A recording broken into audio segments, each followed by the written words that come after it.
Hey guys, welcome back. And आज मैं लाई हूँ आपको बोर्ड परीक्षा की इम्पॉर्टेंट टिप्स, जिसमें मैं आपको बताऊंगी कि आपको किस तरह से आपको अपने क्वेश्चंस करने चाहिए ताकि आपके मैक्सिमम नंबर आए। आपको किस तरह से पढ़ना चाहिए ताकि आपके मैक्सिमम क्वेश्चंस और सारे क्वेश्चंस अटेम्प्ट हो जाएं।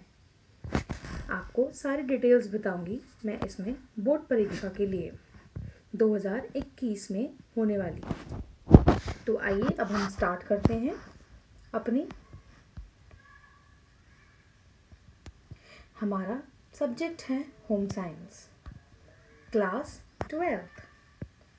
टाइम जो हमारा टाइम होता है पेपर का, वो होता है हमारा 3 घंटे। इसमें हमारे थ्योरी का टाइम दिया गया है, जिसमें हमारे 70 मार्क्स के क्वेश्चंस होते हैं। क्वेश्चंस हमारे इजी भी होते हैं 20%, एवरेज भी होते हैं 60% और डिफ़िकल्ट भी होते हैं जो कि होते हैं 20%। और डिफ़िकल्ट किसको आएंगे? जो कॉन्सेप्ट्स अच्छे से पढ़कर गया है, जिसके बिल्कुल बेसिक्स अच्छे से क्लियर हैं, तो वही डिफ़िकल्ट क्वेश्चंस अटेम्प्ट कर सकता है।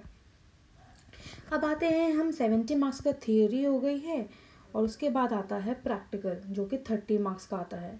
तो टोटल हमारा बन जाता है 100 मार्क्स का पूरा। तो अब आप वीडियो देख सकते हैं जो मैंने प्रैक्टिकल के लिए बना रखी हैं और सिलेबस के लिए बना रखी हैं। तो अब ये हमारा है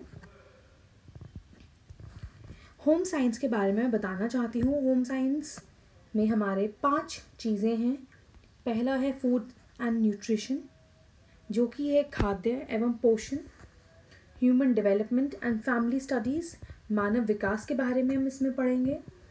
फैब्रिक एंड अपैरल, वस्त्र और परिधान के बारे में हम पढ़ेंगे। रिसोर्स मैनेजमेंट, कम्युनिकेशन, संचार। तो हम इन टॉपिक्स के बारे में अपने होम साइंस के लिए पढ़ेंगे। तो आइए अब हम देखते हैं सारे ये जो हमारे टॉपिक्स हैं कितने कितने मार्क्स के हैं और किस तरह से हमारे क्वेश्चंस आते हैं। तो आइए अब हम स्टार्ट करते हैं। हमारा सबसे पहले होता है यूनिट्स और कितने मार्क्स की है। तो पहली यूनिट है हमारी वर्क, लाइवलीहुड एंड करियर, कार्य, आजीविका तथा जीविका, जो कि हमारी 5 नंबर की है। दूसरा टॉपिक हमारा है nutrition, food science and technology, पोषण, खाद्य विज्ञान और प्रौद्योगिकी, जो कि हमारा है 18 मार्क्स का। फिर उसके बाद आता है हमारा third human development and family studies, जो कि हमारा है मानव विकास और परिवार अध्ययन। ये हमारा पूरा है 12 मार्क्स का। ये हमारे 3 यूनिट्स हैं जो कि हमारी कवर हो रही हैं पार्ट 1 में। तो हमारे 2 पार्ट्स हैं। पार्ट 1 में हमारी 3 यूनिट्स हैं और पार्ट 2 में हमारी अगली यूनिट्स हैं।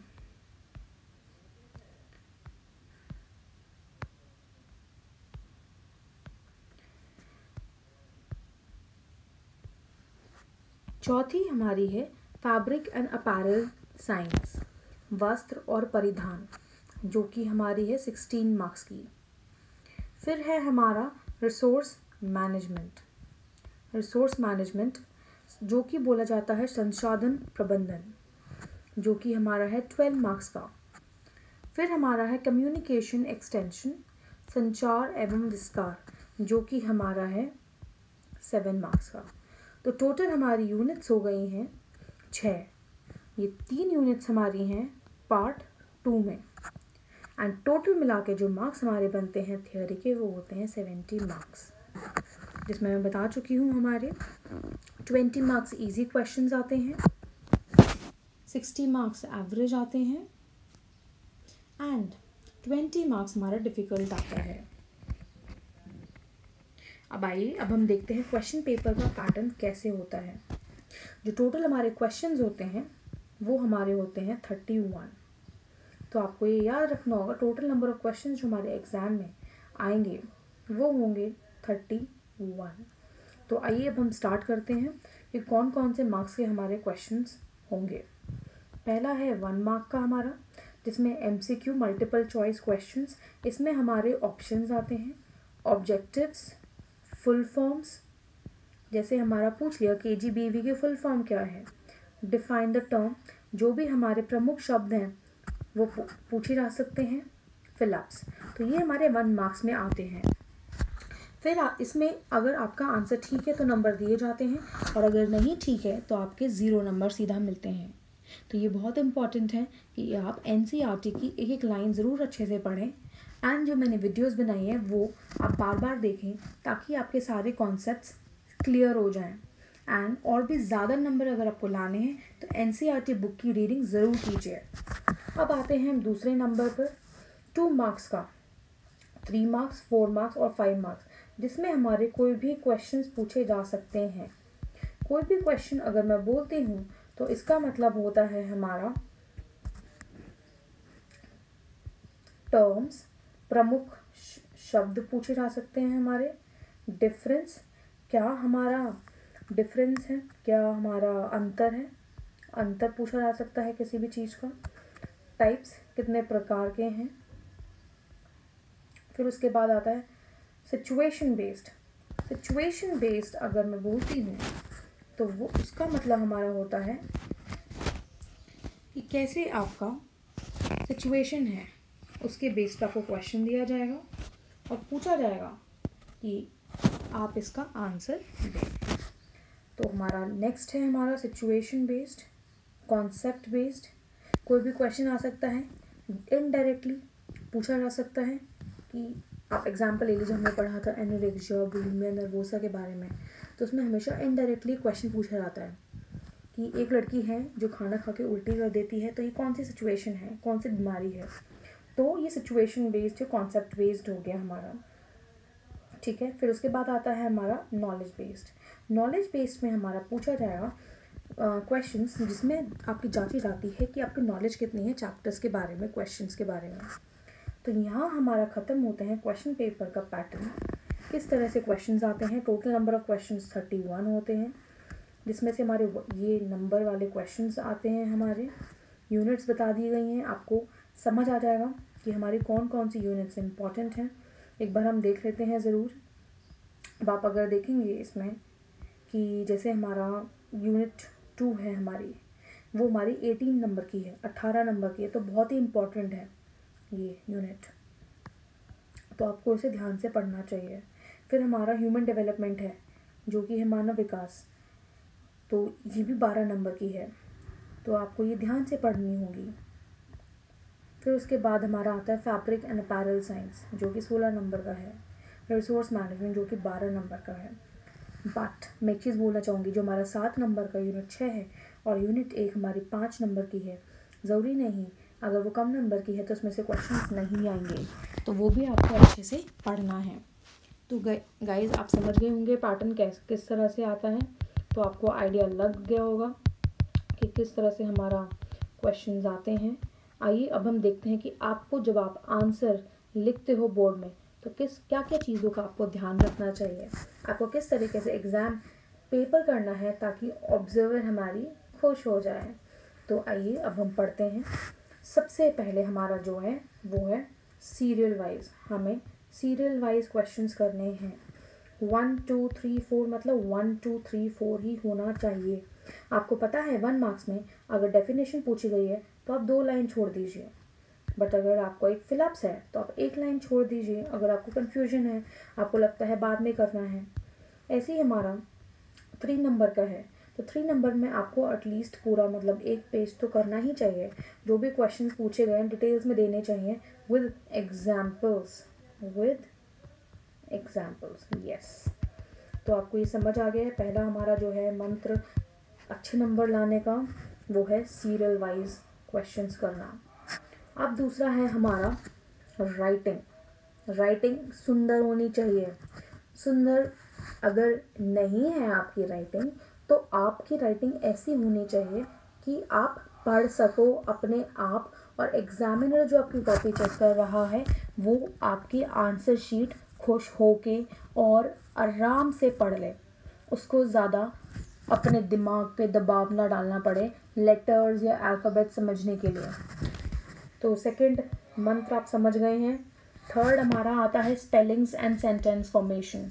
स्पेलिंग्स ठीक होनी चाहिए, जो आप सेंटेंस बना रहे हो, जो आप वाक्य बना रहे हो, वो उसका कुछ सेंस होना चाहिए।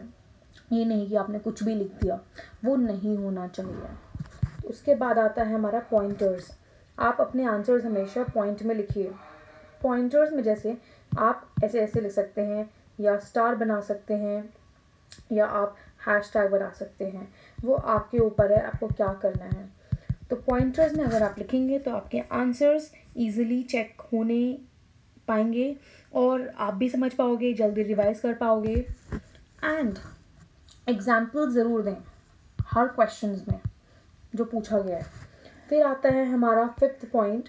फिफ्थ पॉइंट में हमारा पूछा गया है, बताया गया है 1 मार्कर 2 मार्कर्स वाले में आपको कैसे आंसर्स लिखने हैं। अगर 1 मार्क में पूछा गया है, सपोज टेक एन एग्जाम्पल कि KGBV के 2 की कुछ विशेषताएं लिखें, तो आपको 2 पॉइंट लिखने चाहिए।